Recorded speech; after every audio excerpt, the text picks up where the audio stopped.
Sony makes it so hard to enjoy the console as a local co-op experience. It's so hard to find like a good two-player game that's not a FPS, like a first-person shooter.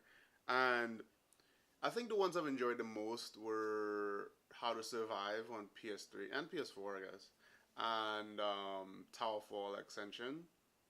And a lot of the rest of them are really hit or miss, or they're really short, like Guns, Gore, and Cannoli. That was pretty fun, and it's pretty short, but it was fun for what it was. Which was a little cheaper if it was that short, but $10 can't really say too much.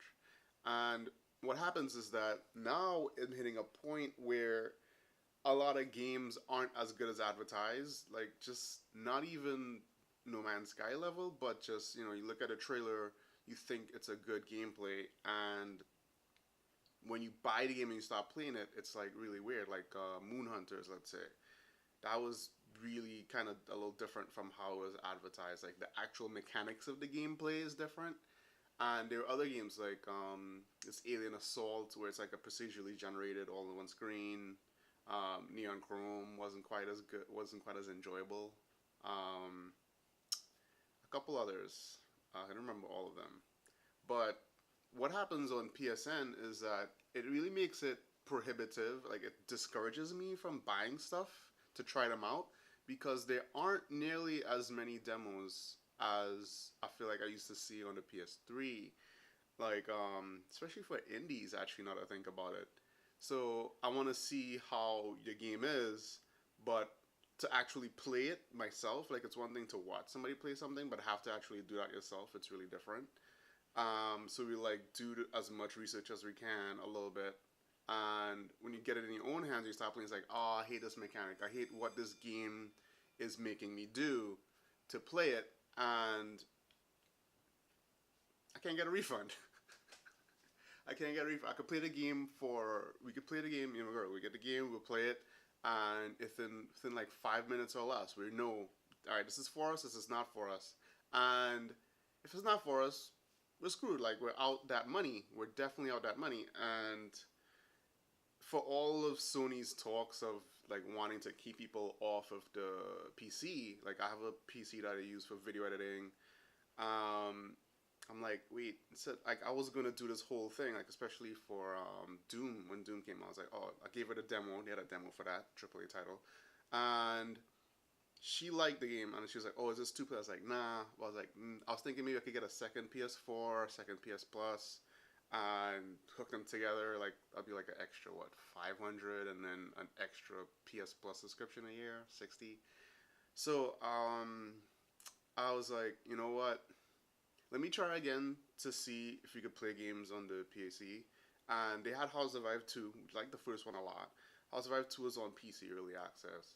And I was like, you know what? It's going to be a lot cheaper for me to buy two wireless controls and a dongle than it is for me to do this whole complicated setup I was going to do. So did that and got House of Survive 2, playing it right now. It fully released, so that's fun. Um, Not sponsored by House of Survive, just we like the game, especially for like two of us playing.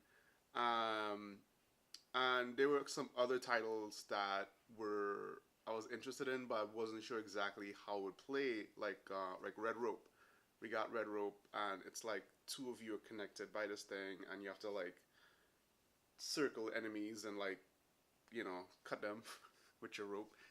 It's an interesting concept, but playing was so like hair pullingly frustrating. Like the last frustrating game we played like that was Chariot, and that game was fun, but it's just it's a lot. It's a lot.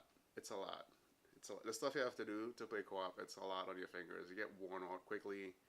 And Red Rope was kind of wasn't really like wearing on your fingers, but it's just like wearing on your patience and whatever. It's a good game, but just wasn't for us. We were able to try it out, and just like, all right, it's left. It's like the whatever. It's like it's not for us. We were able to return it, right? Tried out the Bug Butcher, right? It was fun for a hot second, like a few minutes, I'd say, and then we was like, all right, this is gonna get old really fast. Like we got tired of the game like in minutes almost. It was ridiculous, and we were able to like return it. Some other games we tried, we kept, um, and then I can't do that on the PSN on PSN's network. That was on off of Steam, like being able to return things through Steam. So if I don't have a demo that I can play and I can't return something, then am I supposed to just throw my money away? I don't really feel that way. It's just I think I've counted it up. There's about at least 70 to 80 bucks in games that I've bought this year on PSN to play with my girl, and we didn't like it at all. Like within at least off all of them, we knew within half an hour that we didn't like them, and can't really do anything about it. So yeah, I wouldn't worry. Like this is one of the bigger things that's keeping me from buying stuff. Sony, just your return policy is an ass.